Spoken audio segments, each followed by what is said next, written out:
Hello everyone, this is Caroline Jensen and I just wanted to share a couple tips about skin in Lightroom. Now, one of my favorite tips is using luminance or a small mid-tone bump or using makeup brushes. So I'm going to go over those today. For a mid-tone bump, you do that in curves, the tone curve, and the mid-tone bump happens in RGB curves. There's two different kinds. There's RGB, and then if you click down here, let me move this over. If you click this little thing on the bottom, it goes to regional curves. Now I don't use regional curves very often, so I'm going to click that again and go out of it. But the main white line here that says RGB is the one that I use, and I just go into the center and I just pull it up. And you'll notice that that just lightens up the entire picture. And if you watch the histogram up here, you can see how that changes. It just moves it over and you see how we started to get some blowing of highlights. And it's not very much because I don't see any red on here. If you click on this, it'll turn the area red. See, let's see if I can make it get worse. Still doesn't happen. Anyway, if you make the highlights go too high, it'll start to show a red blotch on top of it to show you that it's blowing out. But anyway, you can use this little mid-tone bump, and if you watch her face, you can see how it brightens it up. And this is really handy if you're shooting in sort of a moody lighting situation, possibly backlit. It just pumps a little bit of light into the middle area of the histogram so that the faces brighten up. Sometimes it can take care of dark shadows under the eyes or the nose or the neck. It just sort of opens everything up, almost as if you shined a reflector on it.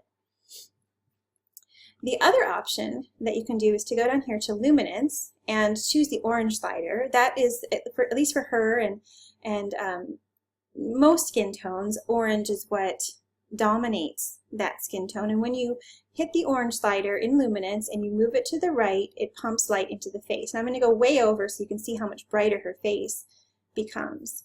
So I'll take it off. See there? And it's kind of moody lighting. I like how it is, but if I wanted to pump a little bit more light into her face, there you go. Nice and bright. And I integrate that in all my personal presets. Sometimes I have to bring it back when I tweak it, but it just gives that little something. Now, if you want to put some rosiness into someone's cheeks, I'm going to zoom in here, and I didn't do any photo retouching at all. Her hair is kind of casting a warm glow onto her cheeks, so she doesn't really need a lot of color. But here's what you can do. You go to your brush, double click on Effect to sort of zero out everything. If you don't double click on Effect, it will end up placing whatever previous settings you had onto your image. So double click on Effect to reset. Go down here to Color, and I like to choose a tone that is within the person's face. So either their lip color, if they're not wearing makeup, or perhaps a pink tone that you find on their face somewhere. Sometimes this area right here around the eye, the inner eye corner, has a nice gentle pink color. I sometimes choose that. But I'm just going to go in here and grab her lip color. And you see that it's kind of a peachy, pinky tone. Now, what I want to do is make sure that I have the feather all the way up so it's nice and soft, and I'm going to move the flow back. Flow is how much it puts out. Density is how much the maximum capacity that it can put out. And you don't have to worry too much about this at all, but I just lower the flow so that it doesn't come off, and make sure that auto mask is off because it won't work for this. It'll make little splotchy dots and it's no fun. So then what I do is I just paint that color right on her little cheeks. And if you want to see the color more, you can it's at 44 now, just remember. And you can see it gets really bright and then it goes down. And you can add color that way. Super fun. Just a little bit. And on young children, sometimes you can even out really rosy cheeks by, you know, it has many creative uses, but I have this little brush that I use a lot. So let's say I like that color. I can go up here and, oops, I'm going to go down here to custom.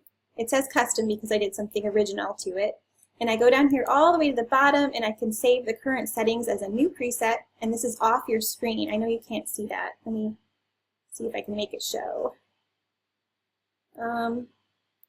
Maybe this is showing save current settings as a new preset. And then I can make a new preset so it will come up in this drop-down menu. Otherwise, you can just make a new brush like I do every time. I always do it with a color that's within the person's face if I can, so it's very natural for them. But you can make a custom brush to use all the time if you find a shade that you really like.